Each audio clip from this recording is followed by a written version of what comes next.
예, 함께 같이 읽겠습니다. 시작. 꼭 성령님과 함께. 예, 성령에 관한 주제로 말씀을 나누겠습니다. 그 성령에 관한 주제는 이 말씀을 나누기가 쉽지 않은 사실 그런 주제입니다. 뭐 담담하게 그냥 성령에 관해서 그 이야기할 수 있지만 사실 그 성령에 관한 명쾌한 경험과 깊은 이해 없이 설교하자면 부담이 되는 그러한 주제입니다.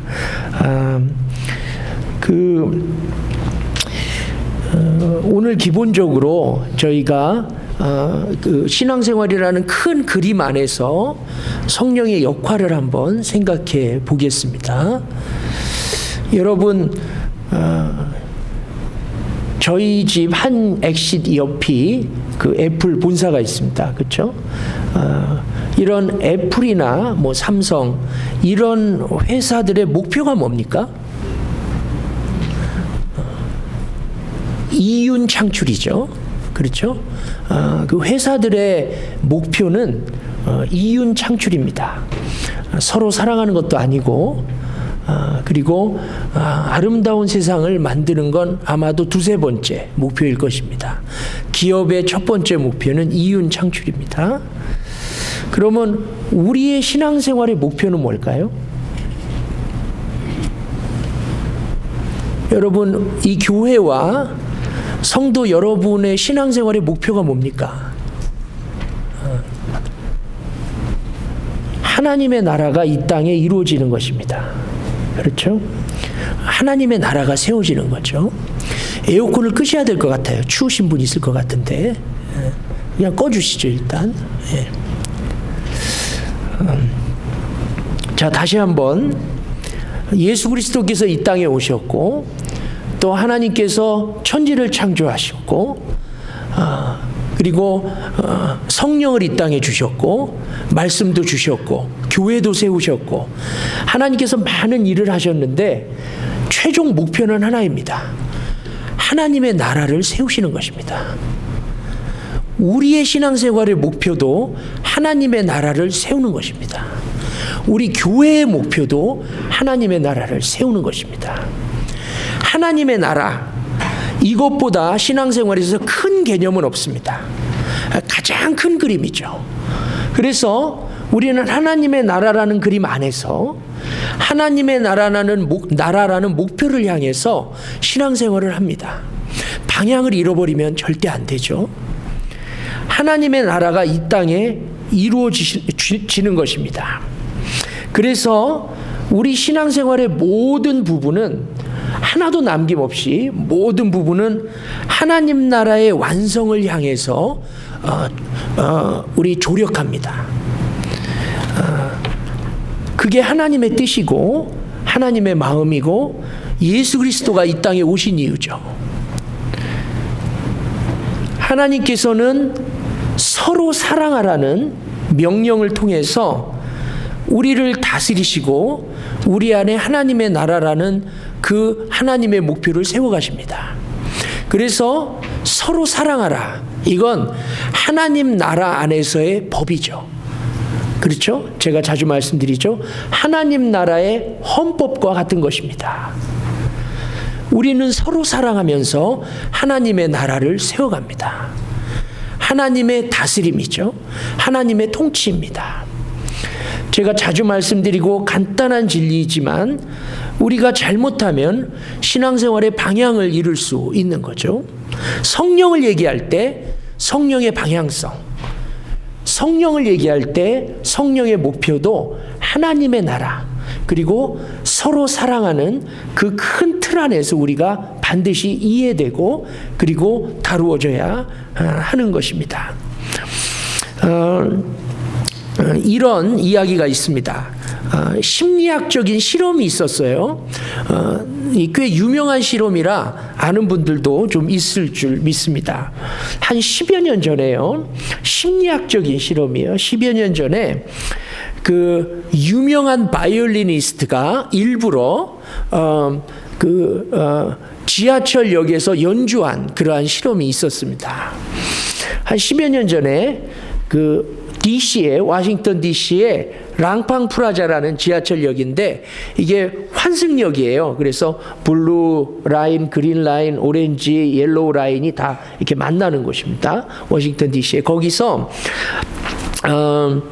금요일 오전 한 7시 반부터 실험을 했습니다. 어떤 실험이냐면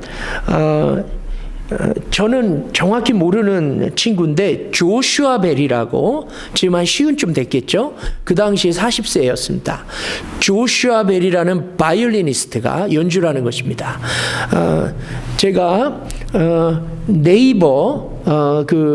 찾아봤어요. 그랬더니 많은 분들이 지금 우리가 사는 당대의 최고 중에 하나다 얘기하더라고요.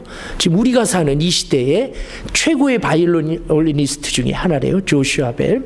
그 사람이 청바지 차림에 티셔츠를 입고 야구 모자를 눌러 쓰고 바이올린을 연주하는 거예요. 아주 비싼 바이올린이죠. 수십억 하는 거. 그런 바이올린을 연주를 45분 동안 사람들이 많이 왔다 갔다 하는 지하철역에서 하는 것입니다.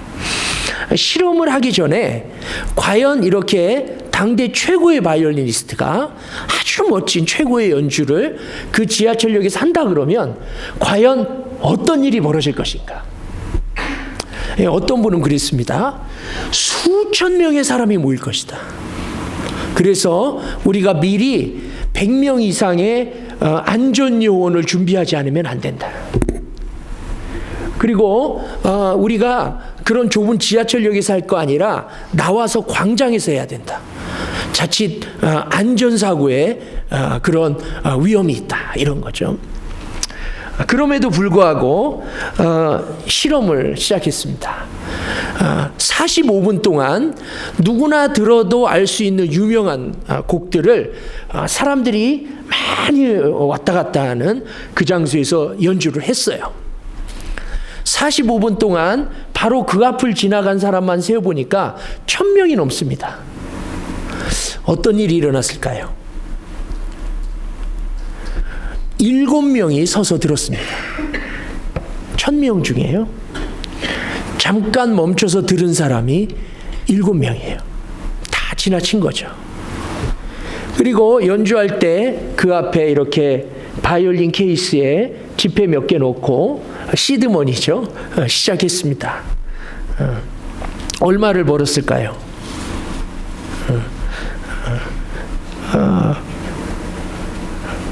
수십 달러 버는데 그쳤다고 그렇게 나와 있습니다. 왜 이러죠? 뭐 이유는 많이 있겠죠. 그렇죠? 사람들은 왜 이렇게 그냥 이 유명한 연주를 모르고 지나쳤을까? 이유를요. 그런 유명한 바이올리니스트가 거기서 연주할 걸 기대하지 않았기 때문이다. 그런 이야기도 하고요. 그리고 다른 거 돌아볼 여유 없이 아침에 출근 시간이라 바쁘니까 자기 일에 몰두해서 그 음악이 왜 들리냐. 바쁘게 출근하는데. 그리고 어떤 분은 설령 시간이 있고 바쁘지 않아도 음악을 잘 모르니까, 그게 정말 좋은 연주인지 모르니까 그냥 지나갔을 것이다. 그리고 어떤 분은 좀 큰 그림으로 다른 사람이 무엇을 하든지 별로 관심 없어 하는 현대의 보편적인 경향을 반영하는 것이다. 이렇게 얘기하는 거죠.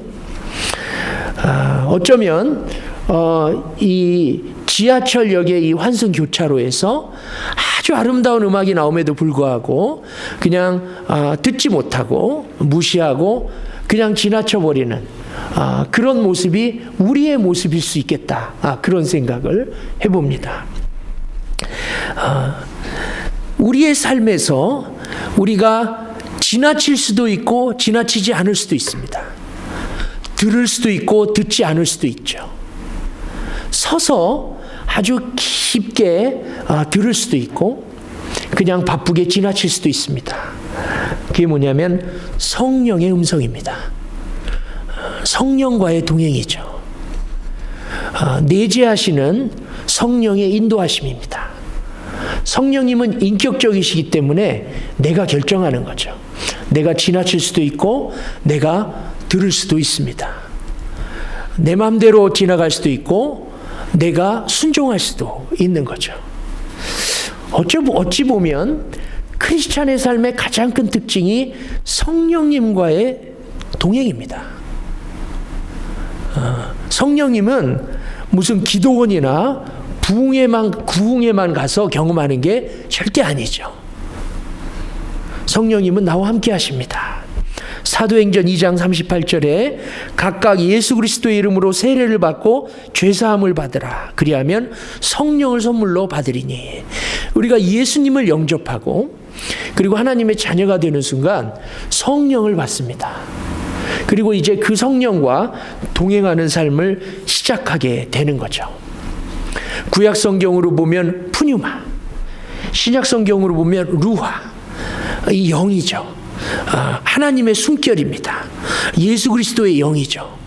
이것이 우리의 내면의 자리에서 우리에게 말씀하시고 우리를 인도하십니다. 그래서 우리는 이제 성령과 동행하는 삶을 시작하는 거죠. 이 성령의 임재, 나와 함께 하심. 첫 번째로는 우리가 이걸 믿음으로 확신해야 됩니다. 그죠? 성령 내재 확신이라 그럽니다. 여러분 하나님의 자녀가 되어서 하나님의 영이, 예수 그리스도의 영이, 성령이 여러분 안에 계신 걸 확신하십니까? 여러분은 성전이라 그랬습니다. 여러분의 몸이. 성령이 우리 안에 계시는 거죠. 근데 그 성령이 우리에게 말씀하시고 성령이 우리를 인도하신다는 거죠. 그런데 제가 솔직히 말씀드리면 성경을 좀 알고 교회 좀 몇 년 다녔다고 자동적으로 성령과 동행하게 되는 건 아닙니다. 사실 성령의 음성을 듣고 성령의 음성에 순종하고 성령님의 인도를 받기는 쉬운 일이 아닌 거죠. 사실 쉽지 않습니다. 꼭 필요한 일이지만 저절로 쉽게 이루어지는 것은 아니라는 거죠. 여러분, 대천덕 신부님이라고 이름 들어보셨을까요? 대천덕 신부님. 이 산골에서 온 편지, 강원도 예수원에서 사역하셨던 성공회 신부님인데 그분의 할아버지가 그 유명한 토레이 목사님입니다. R.A. 토레이. 이 토레이 목사님의 글에 성령이 자주 등장하는데 굉장히 유명한 당대의 영성가예요. 근데 이분이 성령에 대해서 이렇게 썼습니다. 솔직하게 쓴 거죠. 제가 그대로 읽겠습니다. 나는 아침에 일어나면 성령 충만을 위해서 기도한다. 하나님, 성령 충만하게 도와주십시오. 이렇게 기도한다. 왜냐하면 성령 충만하지 않으면 오늘 하루 나는 너무나 쉽게 흔들릴 수 있는 사람이기 때문이다. 그리고 또 이렇게 고백한다. 하나님, 제가 성령 충만하다고 느끼지 못할 때 함부로 말하지 않도록 도와주십시오. 성령 충만하지 않을 때 말하면 실언이 되기 쉽고 사람들에게 상처를 주기 쉽기 때문입니다. 하나님, 제가 성령 충만하지 않을 때 제 인생의 중요한 결정을 하지 않도록 도와주십시오. 성령 충만하지 않으면 제 결정은 잘못될 가능성이 항상 있기 때문입니다. 여러분, 어떤 느낌이 드세요? 성령 충만하기 쉽지 않다는 느낌이 들죠. 당대의 영성가도 성령 충만을 위해서 처절하게 싸운 거예요. 아주 힘겨운 노력을 한 것입니다. 성령의 인도함을 받고 성령의 좀 음성을 듣기 위해서 매일 아침 기도하고 아주 끈질기게 노력한 거죠. 차이라면 이분은 이게 굉장히 중요하다는 걸 알았을 뿐이죠. 그 태도의 차이가 있는 것입니다. 사실 이분도 쉽게 성령의 음성을 듣고 쉽게 인도함을 받지 않았던 것을 우리는 금방 알 수 있습니다. 어려운 거죠. 자동적으로 성령과 동행이 되고 자동적으로 성령의 음성을 듣게 되는 건 아니죠. 성령의 음성이냐 내 생각이냐 분별하기 쉽지 않습니다. 성령의 인도함이냐 아니면 자아가 원하는 것이냐 분별하기 쉽지 않습니다. 그럼에도 불구하고 우리는 성령의 인도함을 받아야 하는 거죠. 누가복음에 보면 이런 말씀이 있습니다. 원래 오늘 본문이었는데 본문이 3개나 되면 너무 길 것 같아서 제가 그냥 말씀으로 하기로 했습니다. 누가복음 13장에 보면 이러한 예수님의 비유가 있어요. 포도원에 무화과 나무를 심는 비유가 있습니다. 어떤 일이냐면 포도원이 있었는데 아주 좋은 포도원이에요. 그런데 그 포도원에 포도원 주인이 무화과 나무를 한 그루 심습니다. 그리고서 열심히 그 무화과 나무를 돌봤어요. 근데 3년이 지나도 열매를 맺지 않는 거예요. 그래서 이 포도원 주인이 무화과 나무를 베어버리려고 합니다. 그러니까 이 주인의 바로 밑에 있는 그 포도원 지기가 뭐라 그러냐면 우리 1년만 더 기다려보자 그럽니다. 1년만 더 기다려보자. 그리고서 만일 열매가 맺히지 않거나 좋지 않으면 그때 찍어버리자. 비유는 이렇게 끝납니다. 이 비유는 예수님께서 마가복음 11장에 무화과 나무를 저주한 이야기와 굉장히 흡사합니다. 무화과 나무에게서 열매를 얻으려고 그러는데 열매가 없는 거예요. 근데 철이 아닌 것입니다. 그래서 철이 아님에도 불구하고 예수님은 열매를 구하고 그리고 열매가 없으므로 나무를 저주합니다. 아주 깊이 있는 예수님의 비유에서 금방 우리가 알 수 있는 건 뭐냐면 예수님은 열매를 원하신다는 거예요. 예수님은 나무에게서 열매를 원하신다는 것입니다. 하나님은 이스라엘에게서 열매를 원했고 예수 그리스도는 하나님의 자녀된 우리들에게서 열매를 원하신다는 거예요. 열매를 기다리시고 열매를 열망하신다는 것입니다. 이 예수님의 열매에 대한 기대, 이것이 우리의 신앙생활에 굉장히 중요한 부분입니다. 그러면서 바울이 우리에게 성령의 열매를 이야기하고 있는 것입니다. 성령의 열매가 맺어져야 된다는 거죠.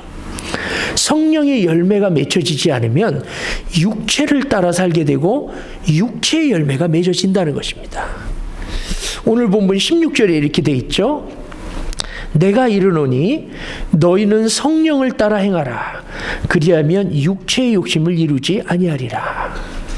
18절에 너희가 만일 성령의 인도하시는 바가 되면 율법 아래에 있지 아니하리라. 그냥 우리가 다른 얘기 다 내려놓고 한 가지를 얘기한다 그러면 우리는 성령의 열매를 맺으면서 살아가야 된다는 거예요. 반드시 성령의 열매가 우리 삶 속에 맺어져야 된다는 것입니다. 예수님이 원하시는 일이고 그리고 우리 하나님의 자녀인 우리의 삶 속에 반드시 이루어져야 하는 거죠. 성령의 9가지 열매는 유명합니다. 꼭 이 9가지만 성령의 열매인 것이 아니지만 아주 구체적으로 우리에게 일러준 이유가 있는 거죠. 이렇게 구체적으로 성령의 열매가 맺혀짐을 우리가 확인하면서 성령의 실제, 성령의 실존, 그걸 우리가 확인하면서 살 수 있다는 거예요. 성령은 추상적인 것이 아니라 실제하는 것이고 그 실제하는 열매가 이렇게 현실적으로 드러나는 성령이 보이는 그러한 삶의 모습이 우리에게 있어야 된다는 거죠. 여러분 성경 공부 시간에 우리가 자주 얘기하지만 우리는 예수님을 두 부분으로 담죠. 예수님의 사역과 예수님의 성품을 담습니다. 예수님의 사역은 성령의 은사로 닮아가죠. 예수님의 성품은 성령의 열매로 닮아갑니다. 예수님을 닮아가는 거죠. 그런데 예수님을 닮아가는 데 있어서 우리에게 필요한 건 성령의 열매라는 것입니다. 열매를 얘기할 때 우리가 강조하는 게 있죠. 스스로 직접 만들어지는 것이 아니라는 거죠. 스스로 직접 만들어지는 것이 아니고 성령님과 교제하고 성령님께 순종하고 그리고 성령의 음성을 듣고 따르다 보면 이러한 열매가 맺힌다는 거죠. 그래서 어찌 보면 우리는 열심히 성령을 따르고 성령의 음성을 들으라는 태도가 요구되는 것입니다. 결과보다는 태도를 요구하시는 거죠. 이해가 되시죠? 꼭 사랑을 가져라 이런 게 아니죠. 사랑을 만들어라 이런 것이 아닙니다. 성령과 깊이 교제하고 성령을 따르고 성령과 동행하다 보면 이러한 열매가 맺혀진다는 거죠. 그래서 우리는 노력하려는 태도를 요구받는 것입니다. 내가 어떻게 하면 좀 성령의 음성을 들을까? 내가 어떻게 하면 좀 분별하여서 성령을 따라갈 수 있을까? 내가 어떻게 하면 좀 성령의 음성을 듣고 그 음성에 순종할 수 있을까? 우리는 태도를 먼저 갖춰야 하는 거죠. 분별하려는 태도, 성령을 따르려는 그러한 태도가 필요합니다. 성령을 따라 행하라. 그리하면 육체의 욕심을 이루지 아니하리라. 여기서 육체는 바디가 아니고 자아를 얘기하는 거죠. 내 자신입니다. 예수님의 마음을 따르지 않으면 내 마음대로 살 수 있다는 거죠. 이건 나 자신을 위한 일입니다. 제가 수요 예배 시간에 잠깐 나눴지만 저희 대학 다닐 때 제가 이제 교수님이랑 점심을 먹는데 교수님이 물어볼 게 하나 있다는 거예요. 그래서 물어보세요. 그러니까 왜 너희들은 시험 때 시험만 망치면 시험지 끄트머리에다 교수님 죄송합니다라고 쓰냐는 거예요. 너를 포함해서 저를 가르치면서 주관식 답안지에 시험을 망치면 꼭 시험지 끄트머리에다 교수님 죄송합니다 뭐 이렇게 쓴다는 거예요.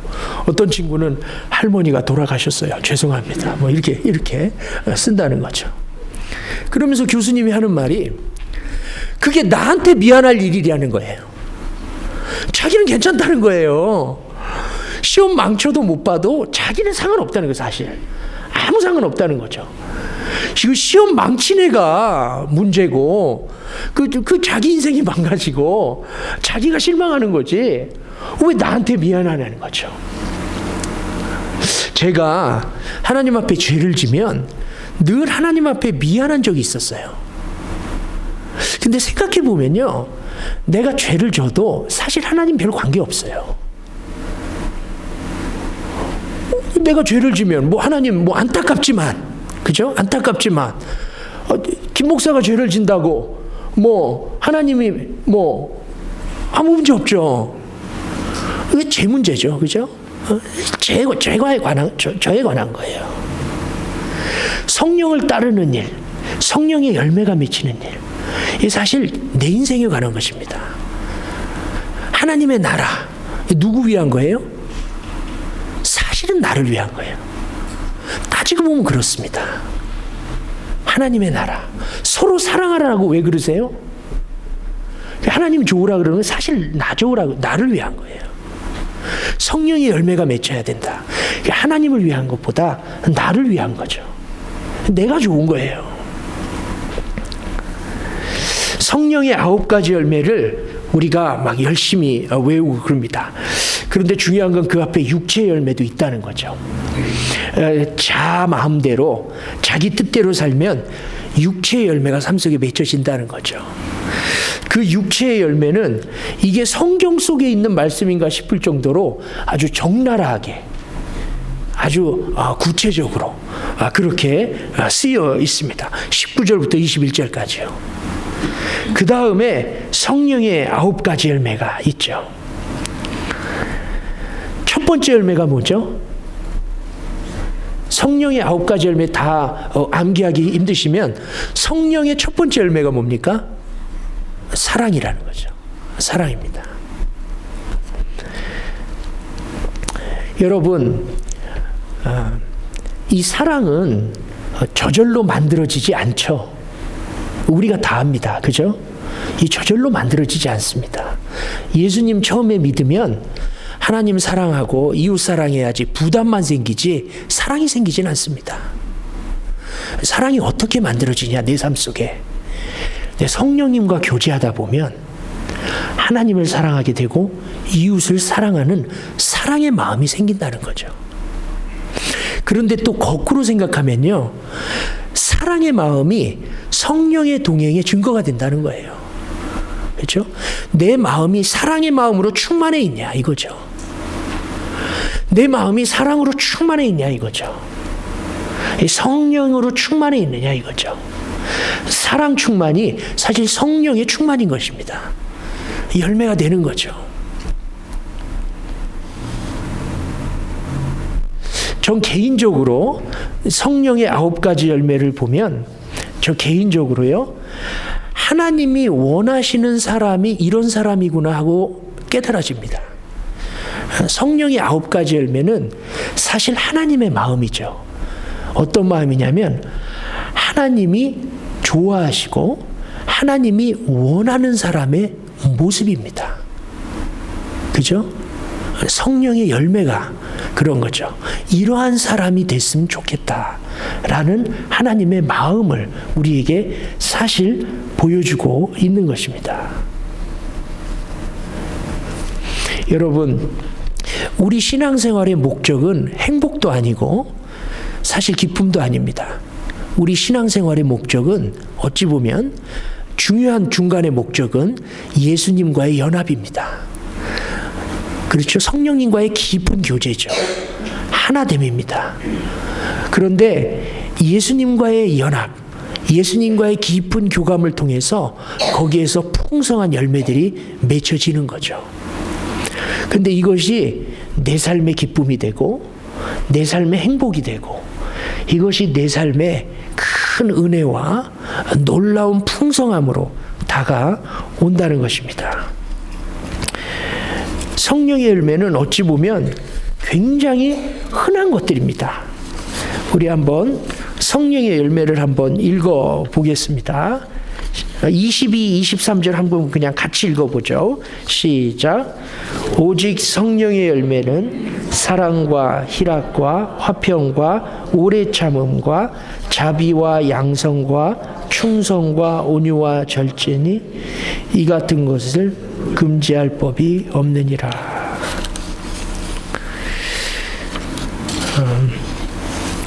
어찌 보면 간단하지만 우리의 삶 속에 정말 내가 갖게 되면 다른 무엇보다도 소중한 것들입니다. 그죠?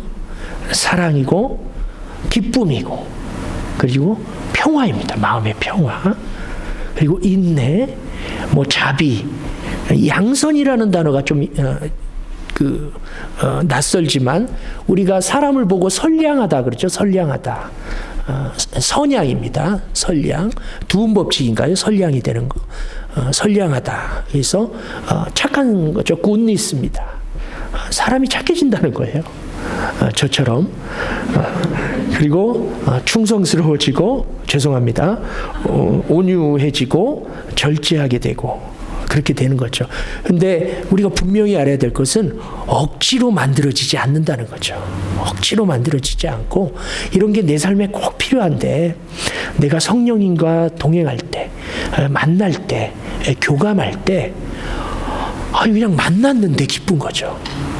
기쁨이 충만한 거죠. 그 만남 속에서 평화가 있는 거죠. 그렇죠? 아까 찬양했죠? 하늘에서 내려오는 평화인 거죠. 그래서 하늘의 문이 열리고 기쁨이 내게 내려오는 거예요. 성령과 교제를 통해서 문이 열리는 거죠. 하늘의 문이 열리고 평화가 나에게 임하는 거죠. 온유함이 나에게 임하고 절제가 임하는 거죠. 사랑의 사람으로 변화되는 것입니다.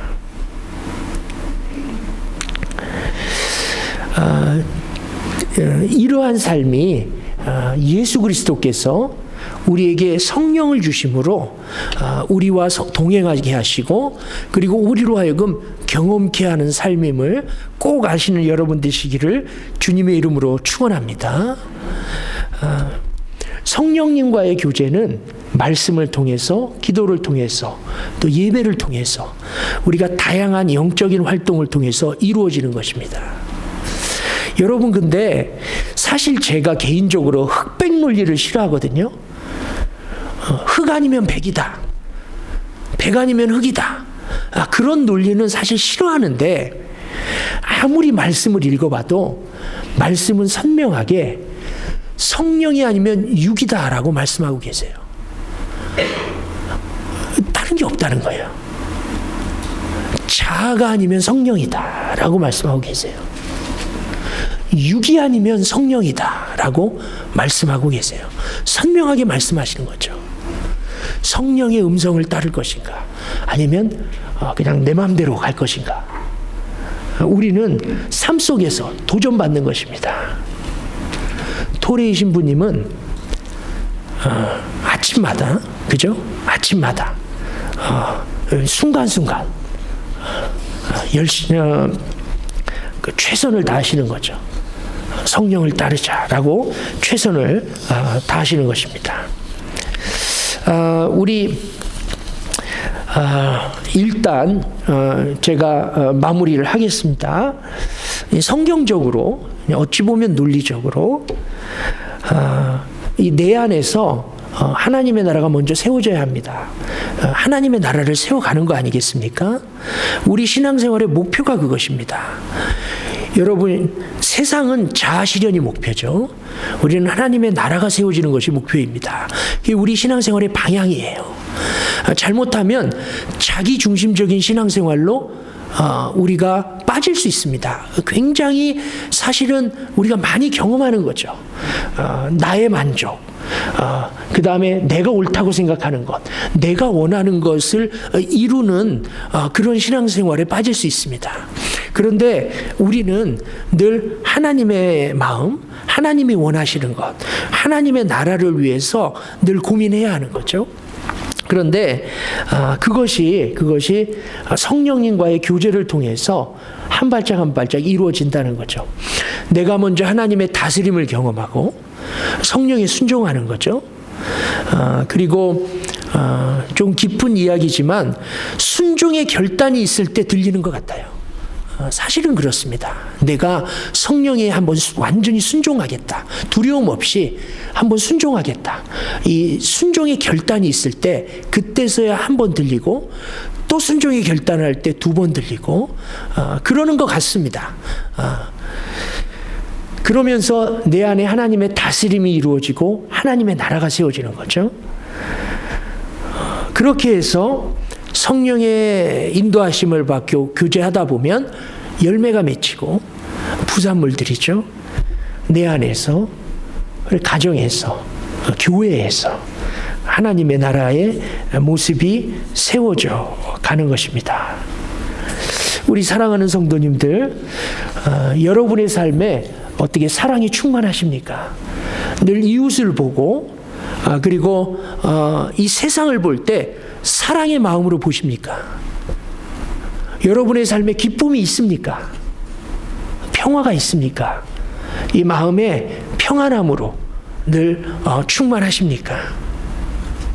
인내가 있고 자비의 모습이 있고 선량한 사람의 모습이 있고 그리고 충성스럽고 때로는 온유하고 그리고 절제하는 그러한 열매들이 조금씩 맺히기 시작하십니까? 성령과 깊이 교감하시고 성령의 음성에 순종하시고 그리고 성령을 따를 때 여러분께서 하나씩 둘씩 여러분의 삶 속에 경험해 나가실 것입니다.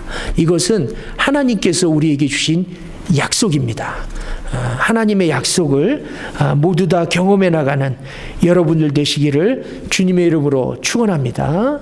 기도하겠습니다.